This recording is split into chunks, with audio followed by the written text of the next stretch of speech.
Bienvenidos a esta nueva sesión del podcast de Misión TDH. Yo soy Frank. Y yo, Romina. Y hoy vamos a hablar sobre un tema, una palabra que es muy común, distracción. Porque a menudo nos llegan mensajes de padres, profesores, cuidadores, etcétera, que hablan sobre sus niños y niñas y dicen se distrae con cualquier cosa. Tengo que llamarle la atención porque se queda en las nubes cuando está en clases y eso me desespera, ya que ya no sé qué hacer. O dice que el niño o la niña no puede concentrarse más de 10 minutos en tareas. U otro comentario es como, no hay manera de que sigan indicaciones. Entonces, Romina, cuéntanos un poco qué sucede ahí y qué podemos hacer. Bueno, Frank, eso es bastante común, ¿no? Que nos lleguen leer este tipo de verdades, de hechos. Bueno, lo que sucede ahí te lo cuento en unos minutos más, pero ¿qué podemos hacer? Es súper sencillo. O sea, la verdad es que ante todos estos hechos, porque es realidad, tenemos que empatizar, tenemos que ponernos en el lugar de los niños, porque yo sé que estas situaciones, ¿no? Tanto en aula como en casa, pueden ser muy molestas.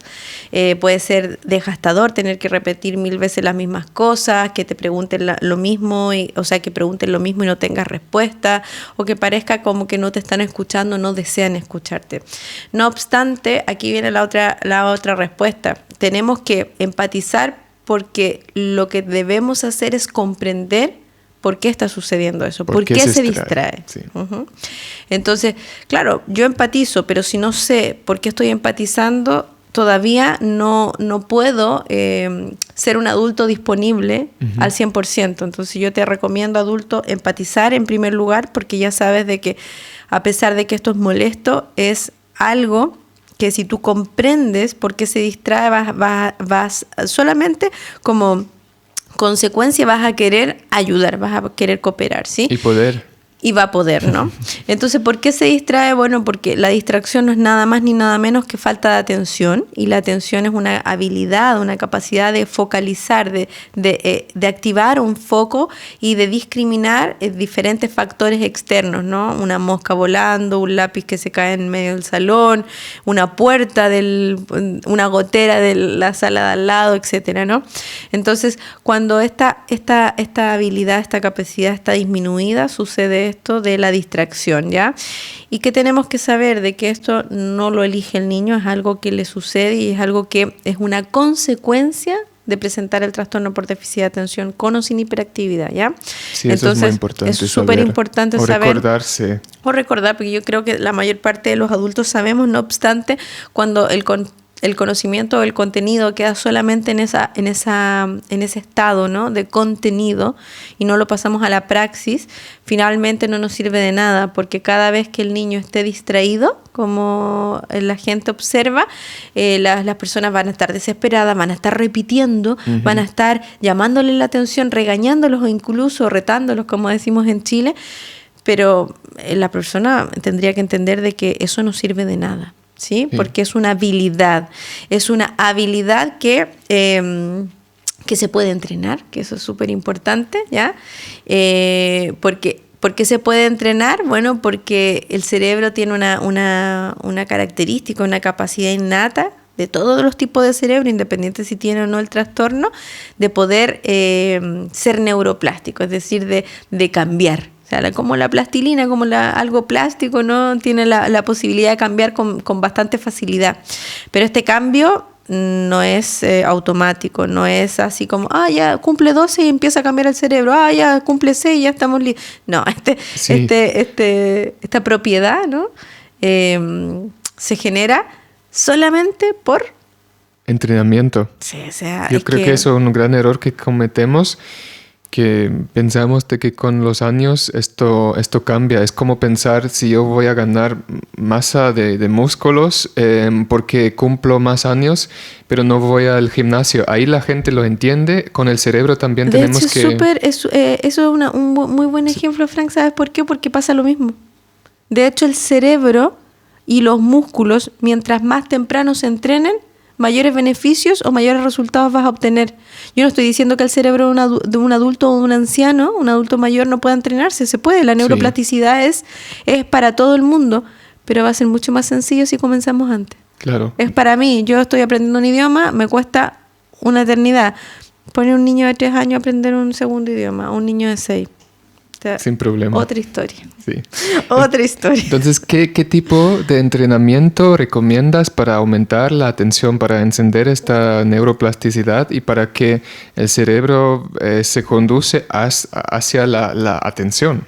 Eso es una muy buena pregunta y las respuestas son muchas, es un abanico de respuestas. Por ejemplo, yo aplicaba estos juegos, ¿no?, de entrenamiento de la atención con laberinto, encontrando las diferencias, viendo la percepción visual y auditiva.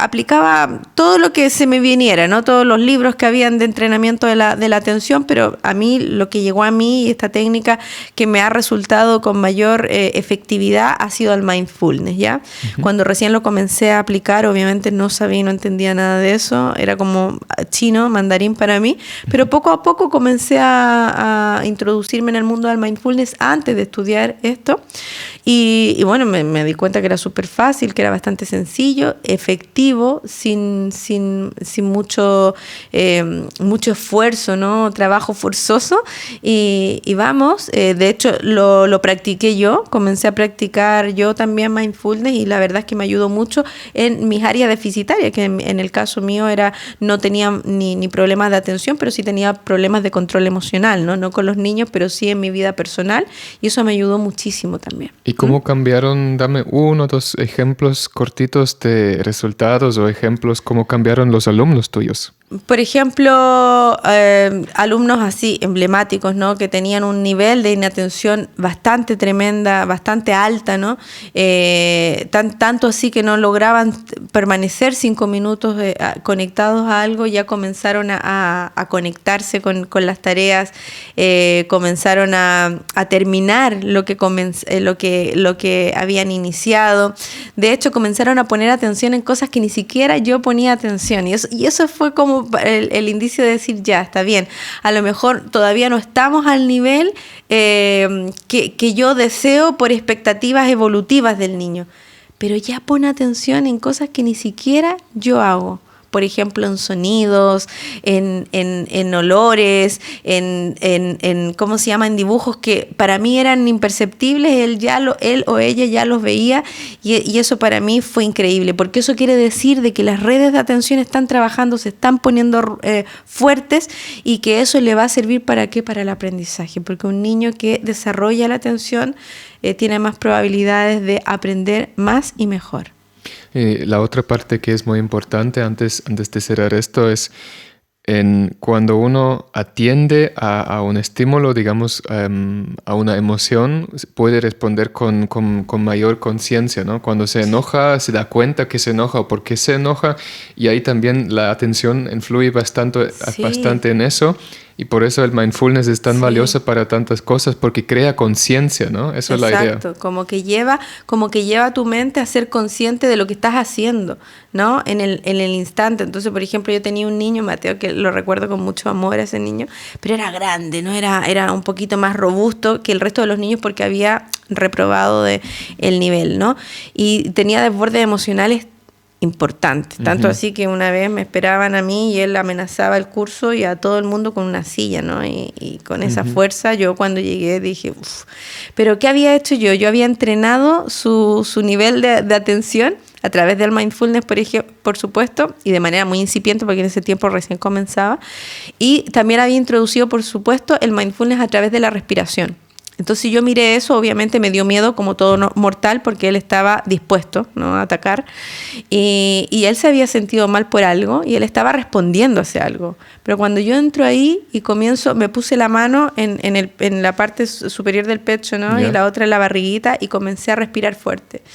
Comencé a decirle a Mateo, 1, inhala fuerte, exhala, 2, 3, no pasaba nada, él seguía con la silla, 4, y de pronto tira la silla y coge manito corazón, manito pecho, manito abdomen, 5, 6, y ya está.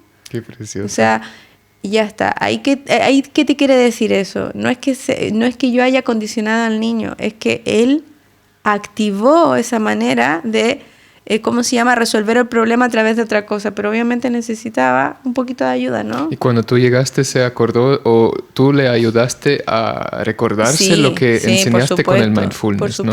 Por supuesto. Y después no le dije que había estado mal, no lo enjuicié ni nada, sino que le dije, ¿ves cómo la respiración te ayuda a sentirte mejor, a sentirte más tranquilo?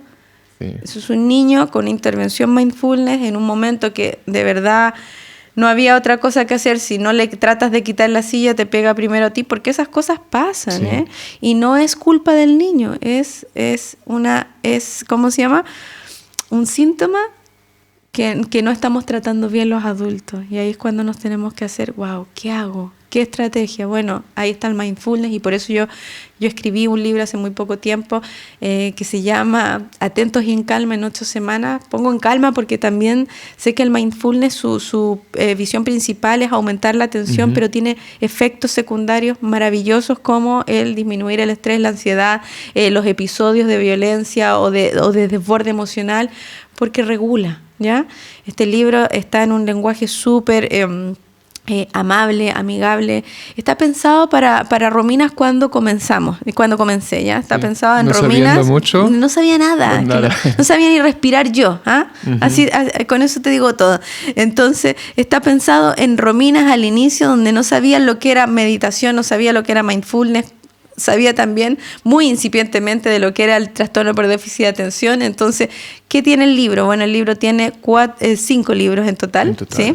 El primero te explica todo muy brevemente y muy sencillo de cómo afecta el TDAH en el cerebro, y además qué es el mindfulness, cómo se aplica, pasos sencillos. Y luego 4 libros en donde tienes juegos, llegar y aplicar, lees, ves qué necesitas, para qué edad es, y aplicas. Sencillos, nada del otro mundo, cosa que tú puedas realmente internalizarlo en tu rutina. Papá, mamá, profesora, da igual quien sea, cuidador, cuidadora, esto te va a servir, pero para todo. O sea, hay un libro para el control de emoción, otro para desarrollar la atención, otro para relajar y desarrollar la concentración, otro para la percepción visual, auditiva. O sea, ahí está todo listo. Es Genial. Un trabajo que hice con mucho amor y que está dedicado a todas las personas que quieran comenzar a disminuir los síntomas del TDAH y aumentar las potencialidades del niño. Eso es lo más importante. Muchas gracias, Romina.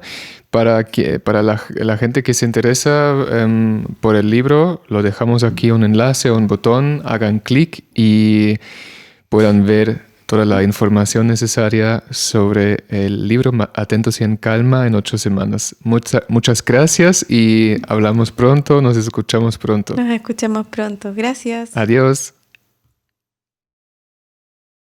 Bienvenidos a esta nueva sesión del podcast de Misión TDAH. Yo soy Frank. Y yo, Romina. Y hoy vamos a hablar de un tema que se repite en todas las áreas, en la área familiar y también educacional, y se repite aún más con niños con TDAH. El tema es el aprendizaje. Y todos quieren, por supuesto, que los niños aprenden y sacan buenas notas y que tengan un buen rendimiento escolar, pero a menudo los niños con TDAH parecen como no aprenden, entonces estamos lejos de esto. Pero aquí hay algo que no comprendo. Si el TDAH no afecta la inteligencia, ¿por qué los niños y niñas con este trastorno tienen a menudo tan malos resultados en la escuela? Esa es una buena pregunta. Yo también me la hacía al comienzo, Frank y queridos amigos, pero bueno, la respuesta es súper clara y breve. En primer lugar, y antes de todo, es que bueno, el TDAH afecta funciones ejecutivas y habilidades cognitivas que son la clave para poder tener un aprendizaje. Pero yendo más allá de eso y centrándonos en lo que a mi juicio es más importante, a menudo los adultos, llámese adultos, padres, profesores, nos saltamos fases importantes del proceso de aprendizaje. Y yo creo que va por allí específicamente y más allá del trastorno, sin sacarle o sin quitarle la responsabilidad, ¿no?, a los síntomas del trastorno, que es el producto de que nuestros niños con trastorno por déficit de atención no aprendan, ¿no? Pero ¿qué recomiendas tú para que esto no se pase, ¿no? Para no saltarnos de estos procesos de aprendizaje?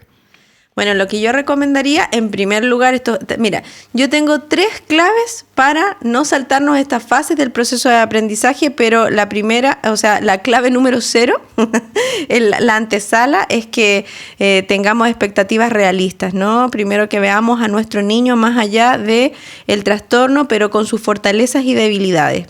Y la primera clave es que el adulto tiene que centrarse en la motivación, es decir, tiene que vincular el proceso de aprendizaje con el sistema emocional del niño. Ya hay autores que dicen que no hay aprendizaje sin emoción y no hay motivación sin emoción. Entonces, ¿qué tenemos que hacer los adultos? Bueno, activar la curiosidad, activar el interés. ¿Y cuándo se hace?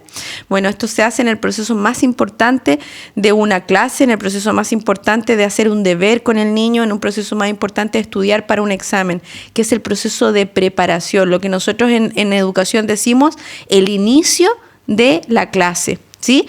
En ese proceso es donde nosotros tenemos que invertir más tiempo, más energía y más recursos, es decir, activando. ¿Cómo podemos activar una clase de matemática o una prueba de matemática? Bueno, si voy a hacer fracciones, montando un problema y poniendo una pizza saludable, por supuesto, arriba de la mesa, o un pedacito de tarta con una situación compleja.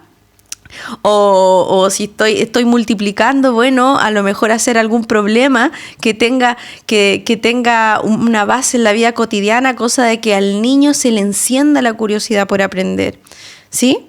Estar contexto de algo cotidiano que uno ya conoce, ¿no? La pizza conozco, pero la fracción no. Pero allí yo puedo unir. Cuando uno digo, wow, puede servirme. Y ahí, pum, se enciende la curiosidad, y la curiosidad es el motor de la motivación. Y si yo motivo, puedo tener hasta un niño con TDAH, de predominio incluso, inatento, súper atento. Genial. ¿Cuál es la siguiente clave? Clave número 2. La segunda clave es una de las más potentes porque hay que evitar el estrés. No hay aprendizaje sin estrés. ¿Y qué hacemos los adultos? Siempre somos especialistas en dar contexto de estrés. Por ejemplo, mi profesora, el contexto de estrés más tremendo y más aberrante que recuerdo es: saquen una hoja, guarden el cuaderno, solamente dejen un boli, un lápiz, hay test. Ahí también me pasó, eso debe ser mundial porque así mismo lo hicieron en también Alemania. En Alemania. En Chile se hacía, acá también he escuchado a mis colegas españoles, incluso de otros lugares de Latinoamérica. Es un clásico y es un pésimo clásico porque lo que hacemos es encender un estrés malo, ¿no? No un estrés de emoción. Porque cuando yo te doy cuando yo, no sé, pongo la pizza y te doy una tarea, ¿no? De, oye, divide esto para tantas personas. Uh-huh. También te pongo en un estrés, pero en un estrés positivo. Un estrés que encienda una curiosidad. Pero cuando yo te digo, saca esto y más encima tiene calificación, arruinas todo, porque el niño está todo el rato pensando en me fue mal. Incluso cuando ya termina el test no puede conectar con la clase porque fue horrible. Igual cuando los papás le dicen ya saca el cuaderno porque tienes prueba mañana y no has estudiado nada. Enciendes la alarma de estrés y lo único que haces es liar al cerebro, ¿no? La ciencia ha comprobado que un cerebro en estrés no aprende. Uh-huh. Está ya comprobadísimo. Entonces eso debería cambiarse desde ahora mismo. Desde ahora mismo. O sea, hoy día tu mamá, papá, profesor, quítale el estrés y pon un ambiente distendido de curiosidad y motivación y te aseguro que los resultados van a comenzar a cambiar. Genial. Tercera clave. La tercera clave y la más importante que no puede faltar aquí en la intervención de nuestros niños con TDAH es el entrenamiento cerebral. Y el entrenamiento cerebral hoy día lo voy a proponer con mindfulness. ¿Por qué? Porque estamos hablando de atención, Frank. Estamos hablando de que para que pueda haber aprendizaje tiene que tener el niño o la niña desarrollado el primer filtro. O sea, con qué yo aprendo es con la atención. Por lo tanto, ¿por qué recomiendo el mindfulness? Porque el mindfulness genera un ambiente tranquilo, uh-huh. Un ambiente distendido pero divertido, a veces curioso, sí. Sin obligación, en un ambiente de no juicio. Nada es bueno ni malo, nada lo hiciste bien o mal. ¿sí? Todo lo contrario de lo que conocemos desde nuestra realidad. Todavía estamos metidos en eso. Exacto. El juicio y el ambiente de estrés. Y Como saca su lápiz, vamos a hacer un test. Un test, un quiz. El mindfulness es lo contrario. Es es diametralmente lo opuesto. Entonces, pero ¿qué está haciendo también el mindfulness? El mindfulness al practicarlo está aumentando la atención, está encendiendo las neuronas que van a las redes neuronales del nivel de atención y las está conectando, las está iluminando en la cabeza, ¿ya? Entonces, pone este ambiente que le quita el estrés, aumenta la atención y además permite de que el niño se sienta cómodo. Por lo tanto, un niño que se siente cómodo es un niño que se siente motivado a aprender en este caso, ¿ya? Entonces, ¿qué digo yo? De que la práctica sistemática de técnicas de mindfulness, no lo digo yo, lo dice la ciencia, pero yo lo utilizo porque me sirvió muchísimo, aumenta la atención, disminuye el estrés y, por supuesto, al aumentar la atención, aumenta la curiosidad o la posibilidad que tiene el niño de interesarse, que es uno de los grandes desafíos de la educación actual, ya sea en aula como en casa, ¿ya? Yo creo... Desde mi perspectiva, creo que cuando la neuroeducación se instale en el sistema educativo y en el sistema familiar, esto no va a ser tema, ¿eh? Y el mindfulness va a ser parte del proceso de aprendizaje. O sea, antes de estudiar lo vas a practicar, en medio del estudio lo vas a practicar y cuando termines también. Microprácticas, 1 a 5 minutos para entrar, desarrollar y salir, pero con un cerebro saludable, en un estado de profundidad cerebral mucho más acorde a lo que necesita el aprendizaje y no con ese estado de estoy en peligro, necesito arrancar. Yo creo que eso es la palabra clave que dijiste, un cerebro saludable que se siente a gusto, porque a un lado queremos obviamente que el rendimiento escolar se mejore y que el niño tenga éxito, pero el requisito para eso es un cerebro saludable. ¿Cómo no podemos pretender obtener esto poniendo estrés? Entonces, por eso es tu propuesta, el mindfulness, sí, obviamente. Claro que sí. Cuéntanos del libro Atentos y en Calma. El libro Atentos y en Calma, en 8 semanas. Bueno, pero se entiende, ¿no? Lo realicé, lo elaboré justamente para padres y profesores que no saben de nada de mindfulness, que recién se están enterando, pero sí han escuchado, porque hoy en día está muy en boga, sí. Han escuchado de que es una técnica ya avalada por la ciencia, que hay muchos estudios científicos y que todos concluyen, bueno, en diferentes áreas, ¿no? Pero todos concluyen en algo. El mindfulness aumenta la atención y tiene colaterales, es decir, efectos secundarios como bajar el estrés, disminuir la ansiedad, aumentar la percepción visual, auditiva, entre otras cosas, ¿no? Entonces, ya todos han escuchado, pero si no han escuchado y no saben cómo hacerlo, para eso está el libro Atentos y en Calma en 8 semanas, porque además de tener la parte teórica en donde el adulto puede entender lo que es el mindfulness, puede entender cómo el TDAH afecta el cerebro de un niño, también están los juegos directos, o sea, el juego simplificado, el lenguaje muy sencillo, lúdico.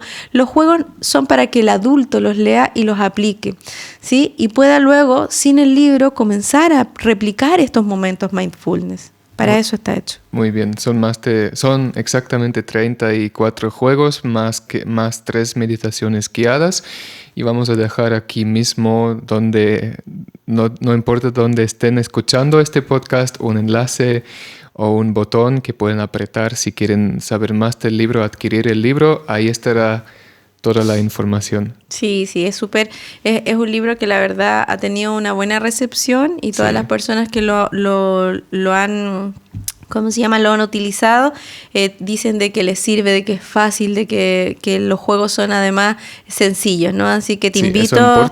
Eso importa muchísimo, ¿no? Yo lo hice pensando en eso. Los instructores a veces de mindfulness nos vamos por un lado un poco más elevado y nos olvidamos de cómo comenzamos, ¿no? Sí. Y lo que necesitan los niños también, claro. Porque eso es lo que necesitan los niños: simplicidad, no juicio, y aumentar su atención a través del juego. Eso es lo más importante. Así que te invito, amigo o amiga, a revisar el material y aplicarlo. O sea, lo más importante, comienza a vivir en estilo mindfulness. Genial, muchas gracias a ustedes, a todos, y nos escuchamos pronto. Adiós. Adiós. Bienvenidos a esta nueva sesión del podcast de Misión TDAH. Yo soy Frank.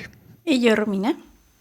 Y hoy hablamos de emociones, porque ¿cuál es uno de los problemas más importantes en niños y niñas con TDAH? Son las emociones. Estoy hablando aquí de desbordes emocionales, de enojos, de gritos, de malas palabras, vocabulario grosero y todo lo que uno puede imaginarse. Pero esto sucede también en adultos o adolescentes con TDAH. Es decir, esto es algo que no se arregla con el tiempo. Se disminuye un poco, el adulto es más tranquilo, menos impulsivo que el niño, pero no se arregla de manera completamente. Entonces es mejor comenzar a temprana edad con la gestión emocional.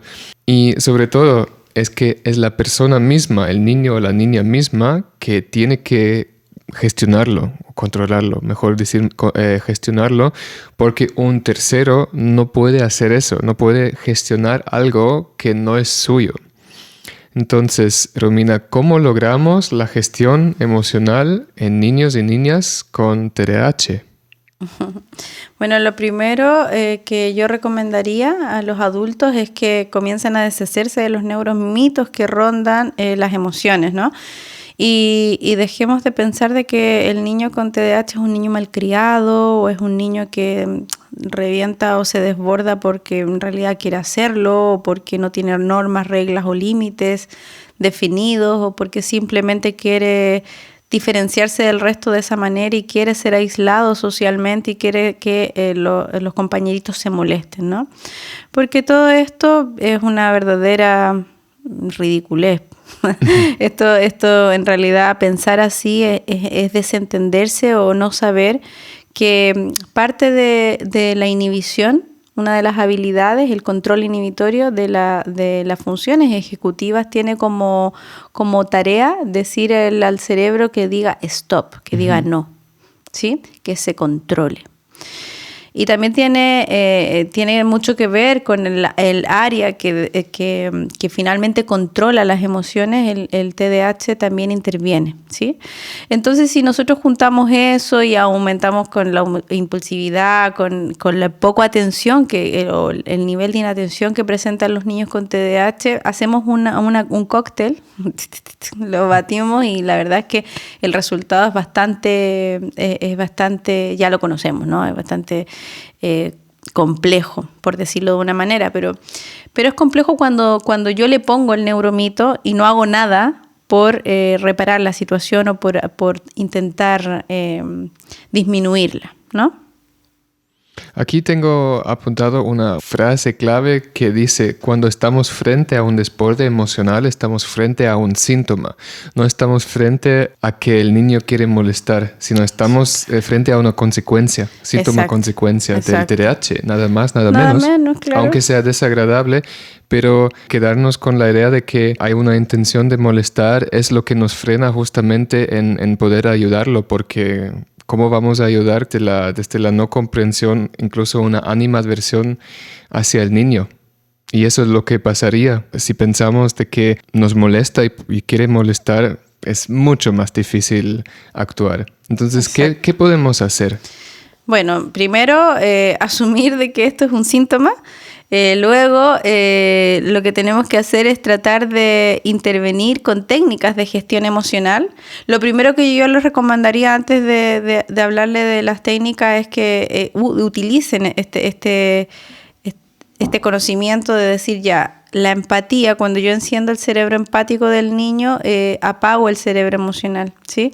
Entonces es súper importante mostrar empatía con los niños. Generalmente cuando uno está en medio de un desborde que dice, ya, de nuevo, cállate, silencio, vas a tener una sanción, no te quiero escuchar, no te quiero oír, todo lo contrario, ¿no? Lo que tenemos que hacer es decir, perfecto, mira, yo también me sentiría así, pero la verdad es que necesito que te calmes, necesito que respires, necesito que te des un minuto para que podamos conversar. De hecho, cuando tú estés listo, lista, conversamos, ¿no? De esa manera se une el cerebro emocional que es tan desbordado con el cerebro racional, se crea un vínculo, uno se apaga, el otro se enciende y el niño puede salir un poco más rápido, ¿no? Pero además de eso no podemos hacer solamente eso porque lo dejamos ahí sin herramientas. El niño necesita herramientas. Tú diste ese primer paso, encendiste su cerebro racional y le quitaste fuerza a este cerebro emocional. ¿Pero qué más haces? Entonces, lo mejor es prevenir, es decir, no intentar cuando esté el desborde hablarle de la emoción, mira, así porque es un desastre, ¿no? No tiene sentido. No tiene sentido. A ti mismo o a mí misma, cuando tú estás en un desborde, cuando tú sientes la rabia, cuando estás muriéndote de pena, no saca nada con tu amigo venir y decirte, mira, en realidad, pobrecito, ya, que se te pase el enojo, porque en realidad incluso a veces te enojas más. Sí. Entonces, ¿qué tenemos que hacer? Bueno, hay muchísimas técnicas, los psicólogos podrán apoyar ahí que hay muchas técnicas, pero una de las técnicas que se utiliza y que es bastante efectiva es la técnica del mindfulness. Si bien esta técnica consiste en aumentar la atención plena de los niños y las niñas, y la persona podría decir que me está escuchando porque tiene que ver la atención con el control emocional, bueno, tiene mucho que ver, ¿sí? ¿Por qué? Porque finalmente lo que hace esta técnica es aumentar la atención, pero no la atención solamente en la materia, ¿no? No la atención solamente en lo que yo le estoy diciendo como instrucción, sino que la atención en todo. Y este todo también incluye las emociones. Cuando el niño logra focalizar y atender lo que le está sucediendo corporalmente, ya está identificando de que hay signos corporales que se generan cuando viene la rabia, cuando viene la tristeza, cuando viene la alegría, la euforia, el rechazo, etc. Cuando ya le pongo nombre a eso, yo le quito un poco este poder de no saber, de no conocerlo, ¿sí? Uh-huh. Y cuando además este adulto me dice, respira profundamente 5 veces, profundo, inhalando y ensanchando, dejando que tu barriguita o tu abdomen se expanda, ya le pongo además a este conocimiento. O sea, yo ya sé que cuando me enojo, me da taquicardia. Me transpiran las manos o en mi caso se me seca la boca. Entonces, ¿qué tengo que hacer a eso? Yo lo engancho o lo anclo a una técnica.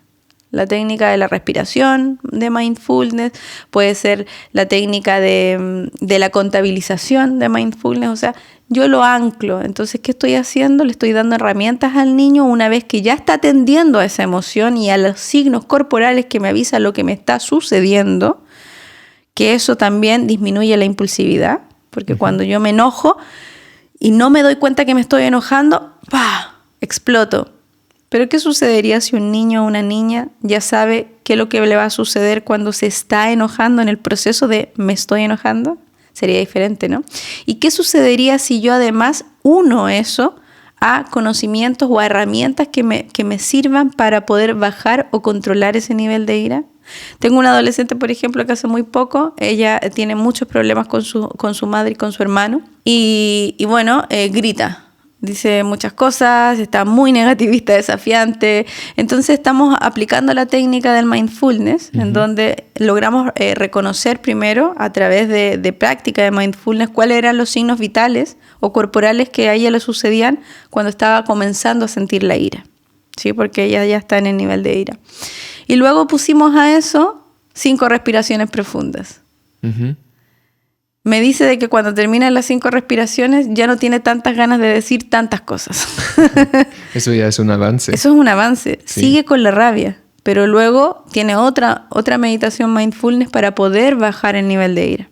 Sí, ahí es importante que comprendamos de que no es magia, sino son herramientas que se tienen que entrenar, ¿no? Y que como tú habías dicho, lo más importante es la prevención y que no esperemos de que que siempre va de un momento a otro desaparecer todo. Claro. Pero mejorarse, de hecho, cuando se mejora ya es valioso. De hecho, ¿no? con la chica adolescente lo que estamos haciendo es prevenir, ¿no? Sí. Porque no es que todo el día tenga ira, pero cuando la tiene, vamos, ¿eh? Sí. Ahí en esa casa la verdad es que la situación se pone compleja. Pero como ella está entrenando, incluso está entrenando sin ira, está entrenando la técnica de la respiración, de hecho comparte con su madre la técnica de la respiración. Claro, cuando viene el momento, este momento que antes era un torbellino y que de verdad tenía que vomitarlo todo y de hecho hasta se ponía violenta de manera corporal, ya no lo es. Su atención está aumentando en sus signos corporales, su atención está aumentando en cómo yo reacciono. Y cuando ya le puse el stop, aunque sienta rabia, ya no hago ni digo lo mismo. O sea, imagínate lo importante. Y esas redes neuronales nuevas, yo les llamo, y los neurocientíficos también, ¿qué es lo que están haciendo? Están reemplazando antiguos patrones neuronales que la hacían gritar, chillar, golpear o tirar cosas cuando ella sentía la ira. Como un programa, ¿no? Como una aplicación. Es como un programa que hay que desinstalar. Mientras más pronto, mejor. Y el resultado del entrenamiento va a ser mucho más efectivo si es que es perseverante, si es todos los días, 5 minutitos, y cuando venga el desborde, bueno, aplicamos, pero aunque tengamos un día excelente, en donde no haya ningún problema, donde no sienta ira, donde no sienta rabia, donde no sienta la tristeza, practiquemos, porque si practicamos vamos a reemplazar estos patrones cerebrales o neuronales que tenemos, en donde el desborde emocional pasa a ser parte de nuestra vida cotidiana. Genial, y justamente para eso tú has escrito el libro Atentos y en Calma en 8 semanas para crear estos momentos de mindfulness que los niños puedan hacer de manera muy divertida y luego cuando sea necesario utilizarlo, ¿no? Sí, claro, y de hecho hay un apartado específico para la identificación y la gestión emocional, porque creo que es algo imprescindible para que nuestros niños y niñas puedan adaptarse, puedan sentirse bien, puedan estar más tranquilos, atentos y en calma, ¿no? Como lo dice el título. Así que eso. Está ahí a la disposición de todos y bueno, estamos escuchándonos. Sí, vamos a dejar un botón o un enlace para cualquier persona que se interese por el libro, pueda hacer clic y ahí está toda la información y ese libro está hecho para alguien que no sabe ni siquiera lo que es mindfulness, pero después de leerlo va a saber todo y pueda aplicar las técnicas. Muchas gracias y hasta pronto. Hasta pronto.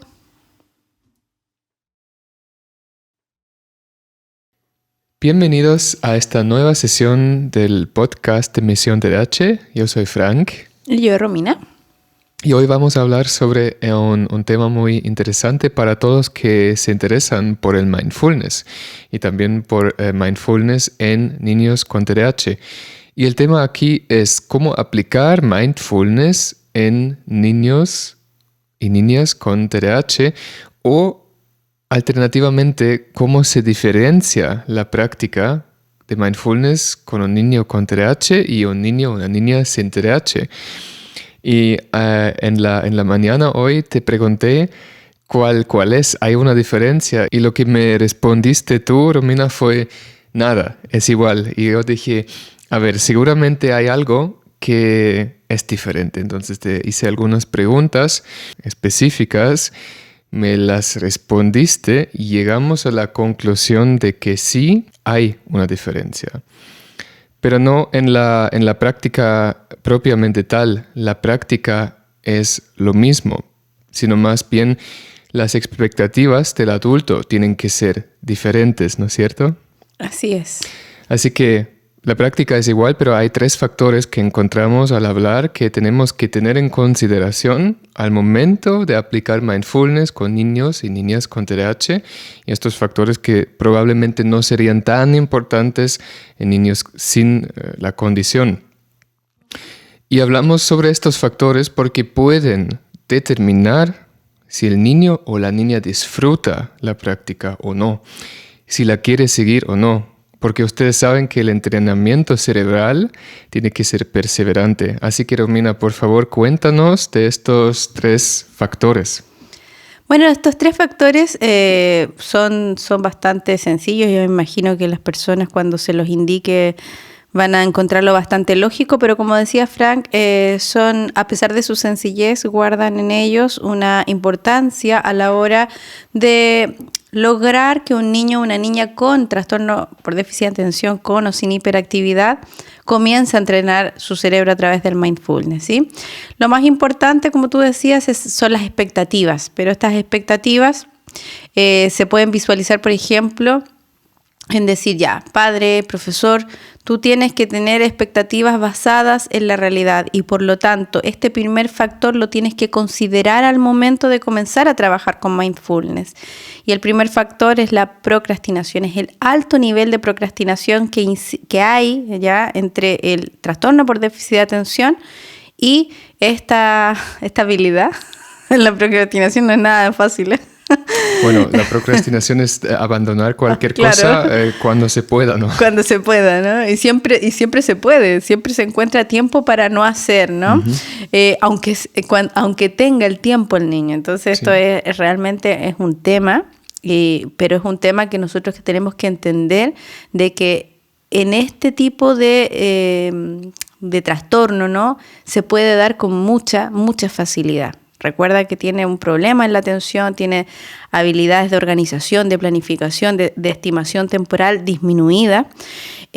Por lo tanto, es muy fácil que los niños con TDAH caigan, se sumerjan y buceen durante toda su existencia en la procrastinación. Entonces, ¿qué se tiene que tener en consideración? Bueno, que la expectativa del adulto tiene que ser basada en la realidad. La realidad es que puede haber procrastinación, ¿ya? Y que en el fondo lo que tenemos que hacer es planificar, organizar estos momentos mindfulness de manera que sea muy sencillo todos los días, ojalá a la misma hora, con los mismos rituales, ya, para que esto pueda comenzar a ser un hábito y la práctica del mindfulness no sea una víctima de la procrastinación, ¿ya? Eso es súper importante porque nos va a pasar. Sí. ¿Ya? Incluso a los cerebros que no tenemos TDAH y como que tendemos a procrastinar con los buenos hábitos. Muy bien. ¿Cuál es el segundo factor? Bueno, es que el adulto, de nuevo, volvemos a las expectativas, tiene que entender de que la expectativa que yo tengo es que el niño o la niña salga muy rápido de las situaciones que no le gusta, ¿ya? Que se recupere pronto, que salga, que transforme las emociones. Y eso es falso, porque finalmente el TDAH que hace interviene en la gestión emocional, en el control de las emociones. Y una de las emociones súper famosas es la frustración. Es el factor número 2. Este es el factor número 2. Entonces los padres, los profesores tienen que entender de que este nivel elevado de frustración que después el mindfulness ayuda a disminuir, puede ser un escollo o un, ¿cómo se llama? Algo que no permita generar el hábito del momento mindfulness. Claro. Súper normal. Si yo me frustro por algo, no quiero repetirlo. Súper normal. Entonces, normal, el niño se va a frustrar, sí, pero como el mindfulness no pone nada bueno ni malo, no juzga, no te dice, excelente práctica tuviste hoy, sino que, genial, practicaste. Hoy día practicaste muy mal. No, es muy bien, Pepito, practicaste, excelente, sigue con tu práctica, muy bien, aunque la práctica haya sido un desastre. Practicaste. Sí, eso es lo importante. Por ejemplo, cuando el niño después de 1 minuto, 2 minutos abandona, el adulto obviamente tendría que decir que bueno que lo hiciste, así claro. El niño no se frustra, porque si el niño se frustra, el adulto también se va a comenzar a esto como a aumentarse. Exacto. Como una bola de nieve. Exacto. Así que eso es como una fórmula muy sencilla. Y recordemos de que es suficiente 1, 2, 3 minutos, así que cuando el niño se frustre después de 3 minutos le decimos qué bueno que lo hiciste y claro, y por lo menos mañana. Claro. Muy bien, hoy día tuviste tu práctica, vamos por mañana, sigue así, respira, recuerda, o sea, no es, Pepito, pero es que tú te frustraste o lo dejaste de hacer o mañana seguro que no lo haces, no, es solamente sin juzgar, este es el proceso del mindfulness, ya que nosotros también tenemos que adoptar como parte de nuestra cotidianidad. Uh-huh. Y el tercer gran factor es que a veces nosotros nos olvidamos, muchas veces, la mayor parte de las veces los adultos nos olvidamos que los niños con estas características cerebrales se motivan más lento y se desmotivan más rápido. Es decir, nos cuesta más que logren el nivel de wow, estoy motivado, pero cuando lo logran es una montaña rusa súper alta, pero después cae, igual que la montaña rusa, ¿no? De arriba abajo. Entonces ahí se mete y se une une la desmotivación a la procrastinación y generalmente la frustración está ahí latente, ¿no? Porque se lo toman toda la personal, esto pasó conmigo, mis otros compañeros pueden, yo no, yo no puedo, yo soy tonto, bla, bla, bla. Entonces, la desmotivación y la motivación es un proceso que nosotros tenemos que tener claro que nos va a venir, nos va a ocurrir. Vamos a tener niños súper motivados y cuando ya la primera frustración o la primera procrastinación que hagan se van a notar desmotivados, pero no pasa nada. Tienes que seguir aplicando el juego, el momento mindfulness, sacando, sacando estrategias, sacando situaciones que activen la curiosidad, porque una vez que este entrenamiento cerebral, porque es eso, el mindfulness te ayuda a entrenar el cerebro, y se inserte como hábito, el niño ya solo va a encontrar momentos mindfulness, porque mis niños ya lo encontraban, ¿no? Con la respiración, con la atención a los sonidos, o sea, los niños y TDAH, entonces lo encontraban, pero para eso hay que ser metódico, hay que ser sistemático y hay que tener expectativas reales. Esto no va a ser color de rosa porque la vida tampoco es así, pero podemos transformar las situaciones que no son tan agradables para nosotros y también podemos entender de que la procrastinación, factor 1, la frustración, factor 2, y la motivación y desmotivación, factor 3, van a estar presentes, pero nosotros sí o sí, claro. ¿ya? Pero nosotros como adultos somos los encargados de decir, perfecto, esto es normal, está pasando, no pasa nada, yo no me voy a frustrar, yo no voy a procrastinar y yo no me voy a desmotivar, yo voy a seguir, porque la ciencia dice que si el niño o la niña durante 8 semanas de manera sistemática practica un momento mindfulness, comienza un cambio a nivel cerebral y ese cambio aumenta la atención y con todas sus efectos secundarios que le digo yo, que son maravillosos, que tienen que ver con disminuir la ansiedad, disminuir el nivel de estrés, aumentar la gestión de emoción, etcétera, etcétera. O sea, aumentar la memoria de trabajo, tiene puros colaterales maravillosos, ¿no? Entonces, es importante que las personas conozcan esta técnica y que comiencen a aplicarla, porque la verdad es que es súper fácil, la puede aplicar cualquier persona, obviamente con un mínimo de conocimiento sobre el tema y de cómo se aplica y qué tiene que aplicar. Y bueno, yo por eso he escrito el libro Atentos y en Calma en 8 semanas, ¿sí? Perfecto. Si quieren saber más sobre el libro, dejamos un botón o un enlace aquí cerca de este podcast y pueden informarse, van a encontrar toda la información necesaria sobre el libro. Así es. Muchas gracias y nos escuchamos pronto. Hasta pronto. Bienvenidos al podcast de Misión TDAH. Yo soy Frank. Y yo, Romina. Y hoy hablamos de un tema bastante interesante, de la impulsividad, porque la impulsividad es algo que influye demasiado en el comportamiento de la persona que presenta el trastorno y desde mi propia experiencia les puedo decir también en adultos. Así que cuando uno tiene 20 o 30 y 40, 50 años lo va a tener igual la impulsividad. Se va a mostrar un poco diferente que en niños probablemente, pero sí está.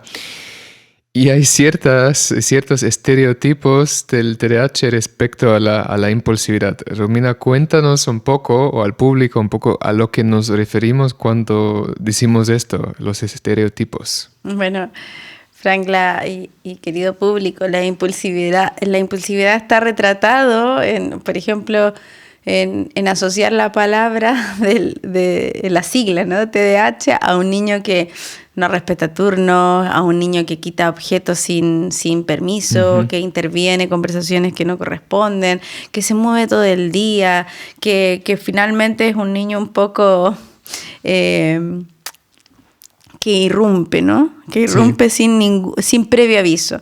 Y por otro lado tenemos un adulto sobrepasado, ¿no? TDAH y adulto, me refiero a este adulto que está con el niño, que está un poco sobrepasado y que está todo el día diciendo no.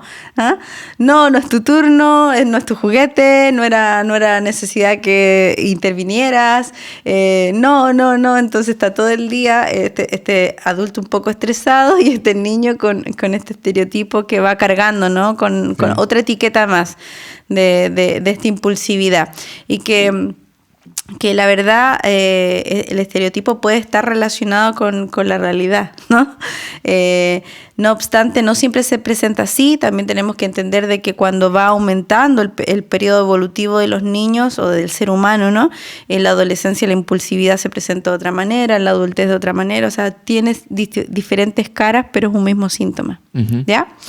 Nosotros tenemos que entender de que el TDAH afecta las funciones ejecutivas y nosotros ya eso lo tenemos más que claro. Y una de las funciones ejecutivas imprescindibles para que el ser humano pueda adaptarse de manera efectiva a todo, ¿no? A su ambiente, a la sociedad, a todo, es el control inhibitorio, la capacidad de inhibir. ¿Y qué es esto? Bueno, en palabras súper sencillas, la posibilidad que tiene el cerebro de decir no, stop, sí. para.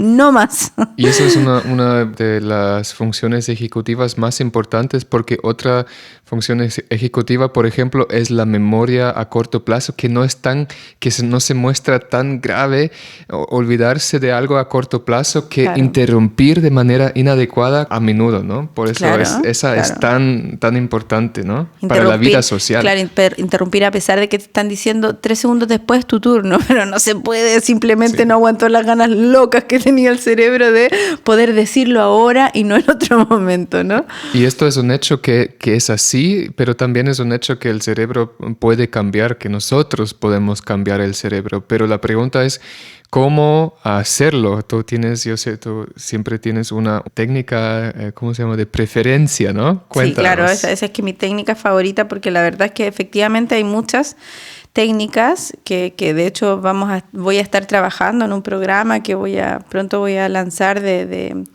funciones ejecutivas, y por supuesto voy a incluir esta, que es una de mis técnicas favoritas, porque creo que por su efectividad y por su sencillez y por la capacidad que tiene de reestructuración cognitiva o cerebral, es la estrella, ¿no? Entonces yo digo, perfecto, tenemos este síntoma que es la pobre inhibición, es la pobre capacidad que tiene el cerebro de decir stop, no te metas, no hables, quédate sentado, solo son 3 segundos, ¿ya? Y esta técnica sería el mindfulness, ¿no? Porque finalmente, ¿qué hace el mindfulness? Claro, aumenta la atención, ese es su objetivo principal, pero para aumentar la atención yo tengo que entrenar al cerebro a decir stop. O sea, yo necesito entrenar aquella función ejecutiva. ¿Sí? Cuando nosotros estamos practicando un momento mindfulness, lo que se hace es solicitar al niño que pare y se centre en el sonido, en la llama de la vela, en la respiración, en los latidos cardíacos, da igual. Lo que sea el instrumento, lo que estamos solicitando o lo que estamos desarrollando a nivel cerebral es que el cerebro dé un respiro y comience a entrenarse en la inhibición. Mira qué importante, mira qué significativo, ¿ya? Entonces, ¿qué tenemos que hacer? Entrenar, como decía Frank, este problema de inhibición puede ser entrenable, pero este entrenamiento tiene que ser un entrenamiento serio, ¿eh? No puede ser un entrenamiento. ¿Qué entrenamiento va a dar resultados buenos si un día practico, 2 días no? Un día practico, 3 días no. 2 días practico, pero 4 no, ninguno. O sea, no hay entrenamiento que funcione de esa manera. Por eso es tan importante las microprácticas, Frank. Yo no postulo al mindfulness como practica 1 hora con tu niño diario.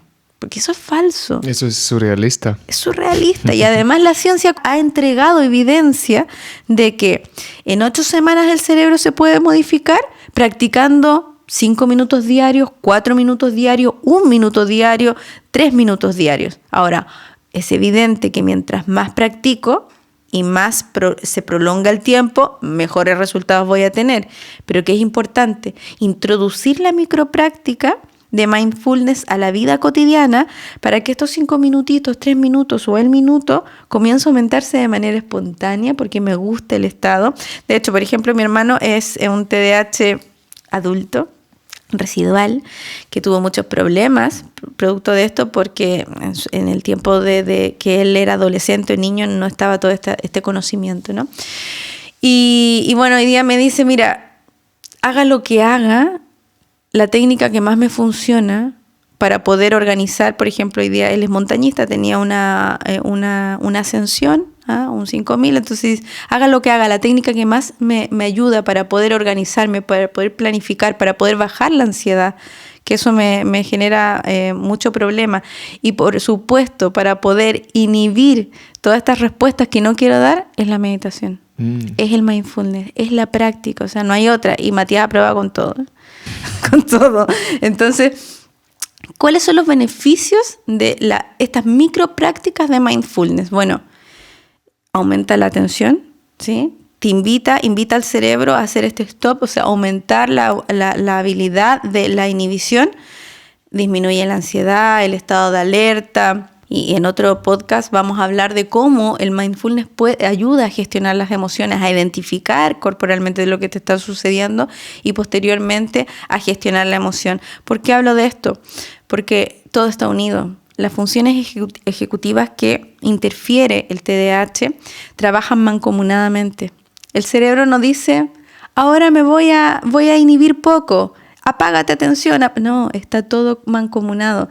Si tengo mala inhibición, tengo un problema en la atención. Si tengo problemas de atención, probablemente voy a tener problemas para organizar.